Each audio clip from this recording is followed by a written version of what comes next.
날마다 솟는 샘물과 함께하는 오늘의 큐티 시간입니다.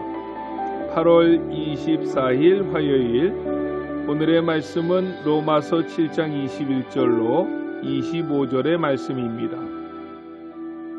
그러므로 내가 한 법을 깨달았노니 곧 선을 행하기 원하는 나에게 악이 함께 있는 것이로다. 내 속사람으로는 하나님의 법을 즐거워하되 내 지체 속에서 한 다른 법이 내 마음의 법과 싸워 내 지체 속에는 죄의 법으로 나를 사로잡는 것을 보는도다. 오호라, 나는 곤고한 사람이로다. 이 사망의 몸에서 누가 나를 건져내랴. 우리 주 예수 그리스도로 말미암아 하나님께 감사하리로다. 그런즉 내 자신이 마음으로는 하나님의 법을, 육신으로는 죄의 법을 섬기노라.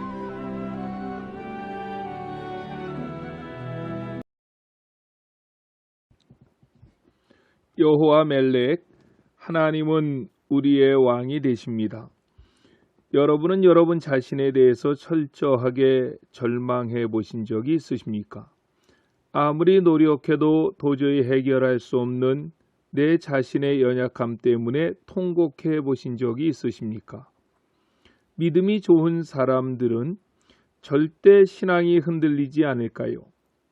하나님의 큰 능력을 체험했던 사람은 결코 낙심하지 않을까요? 구약 성경을 읽다 보면 우리는 위대한 믿음의 사람 엘리야를 열왕기 사항을 통해서 만나게 됩니다. 열왕기상 18장에 나타난 바알과 아세라 선지자 850명과 싸우는 엘리야의 모습은 얼마나 우리에게 큰 도전과 은혜를 가져다 주는지 모릅니다. 하지만 한 장 넘어 열왕기상 19장에 나타난 엘리야의 모습은 우리들이 전혀 상상할 수도 없는 연약한 인간의 모습 그대로였습니다. 갈멜산 사건으로 인해 아합의 아내 이세벨이 핍박을 해왔고 이세벨을 피해 광야로 도망했던 엘리야는 로뎀 나무 아래서 하나님 앞에 죽기를 구하는 모습을 보게 됩니다. 열왕기상 18장에 나타난 엘리야의 모습과 열왕기상 19장에 나타난 엘리야의 모습은 너무나도 달랐고 우리를 당황하게 하며 실망케 합니다. 하지만 가만히 생각해 보십시오. 이것이 우리 인간의 진면목입니다. 세상에 있는 성도 중에 죄의 문제로 고민하지 않는 성도는 한 사람도 없을 것입니다. 이렇게 죄의 문제를 가지고 고민하다 보면 때로는 내가 정말 하나님의 백성인가? 내가 정말 하나님의 자녀인가? 갈등이 들 때가 많다는 것입니다. 그런데 오늘 본문을 보면 위대한 믿음의 사람 사도 바울도 자신의 연약함과 제약된 모습 앞에서 처절하게 통곡하고 울부짖습니다. 21절을 보십시오.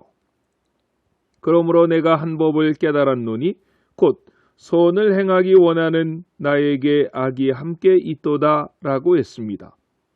내 속에는 선을 행하기 원하는 것과 악이 함께 있다고 합니다. 이 두 가지 법이 내 안에서 함께 공존하고 있는 것입니다. 22절로 23절을 보십시오. 내 속으로는 하나님의 법을 즐거워하되 내 지체 속에서 한 다른 법이 내 마음의 법과 싸워 내 지체 속에 있는 죄의 법으로 나를 사로잡는 것을 보는도다 라고 했습니다. 마음은 하나님의 법대로 살고 싶습니다. 그때는 기쁘고 즐거운 시간들이었습니다.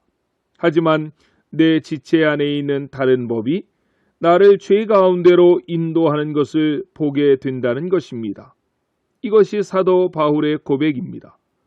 그래서 혹자는 이렇게 말하기도 합니다.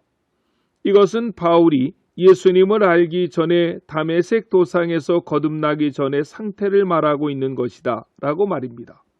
하지만 그렇지 않습니다. 여기에 쓰여진 동사를 문법적으로 보면 현재형이든지 혹은 완료형 시제로 되어 있습니다. 완료형으로 되어 있다는 것은 과거에 했던 일들이 지금까지 현재까지 이어져 내려오고 있다는 것입니다.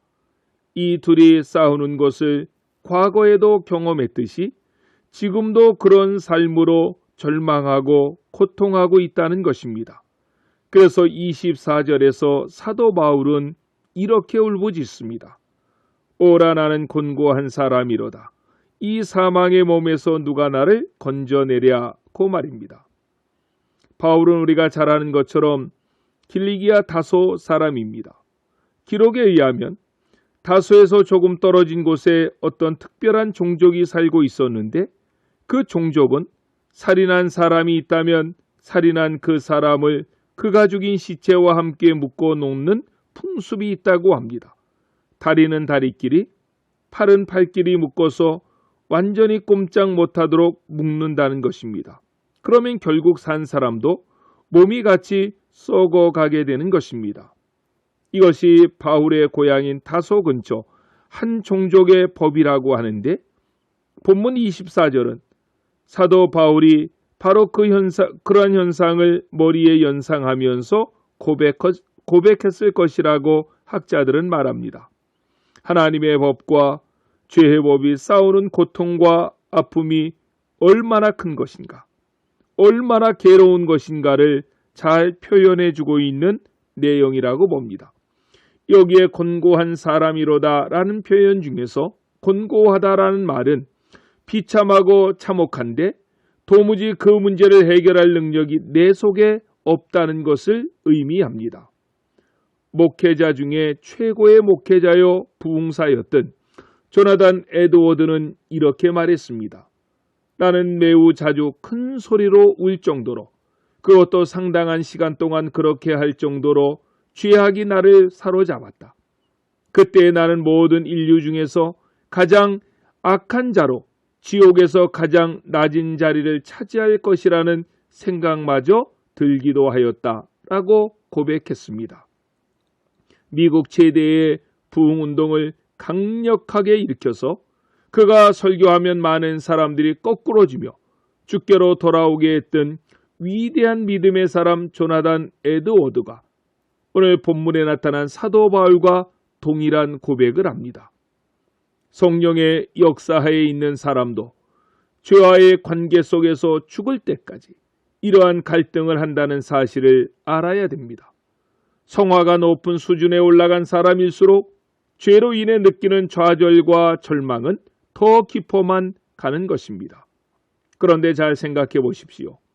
이러한 철저한 죄와의 싸움이 있다는 것은 그 안에 생명이 있다는 말입니다. 새로 예수님을 믿기 시작한 성도 중에 이런 고백을 하는 것을 가끔 듣습니다. 목사님, 예수님을 믿으면 평안해진다고 해서 믿었더니 더 많은 갈등이 있습니다. 혹은 예수님을 믿고 났더니 더 많은 어려움이 생겼습니다. 라는 고백을 말입니다. 충분히 그럴 수 있습니다.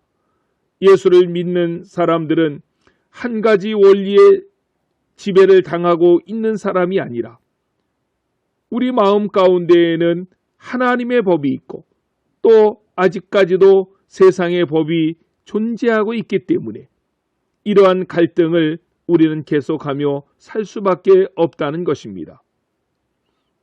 예수를 믿고 나면 생명의 성령의 법이 우리 안에 들어오므로 죄와 사망의 법과 처절하게 싸우는 것입니다. 그래서 미국의 존 메가더 목사님은 이 본문을 해석할 때 죄와 죽음의 싸움이라고 했습니다. 피 흘리기까지 죄와 싸우는 모습은 하나님을 잘못 믿는 사람의 상태가 아니고 믿음의 사람이라면 겪고 있는 모습이라는 것입니다. 그런데 이어지는 25절을 보십시오. 앞 구절의 분위기와는 전혀 다른 내용이 갑자기 툭 하고 튀어나옵니다. 우리 주 예수 그리스도로 말미암아 하나님께 감사하리로다. 그런즉 내 자신이 마음으로는 하나님의 법을 육신으로는 죄의 법을 섬기노라. 아멘. 꼭 엉엉 울다가 갑자기 밝게 웃는 사람의 모습처럼 느껴집니다. 왜 이러한 큰 반전이 생기게 되었습니까? 그것은 성도는 죄로 인한 깊은 탄식 가운데 머물러서는 안 되는, 아니 머물 수 없는 존재임을 보여주기 위해서입니다. 성도라면 이런 탄식이 있어야 합니다. 하지만 성도는 탄식만 하는 존재가 아니라는 것입니다. 새로운 도약이 있어야 합니다. 감사가 있어야 합니다. 찬송이 있어야 합니다. 그렇게 할 수 있는, 가능케 할 수 있는 힘이 어디로부터 나옵니까? 우리 주 예수 그리스도로 말미암아라는 문구입니다. 내 자신이 아니라 죄로 인해 절규하는, 고통하는, 갈등하는 그 현장에서 우리는 고개를 들고 예수님을 바라보는 것입니다.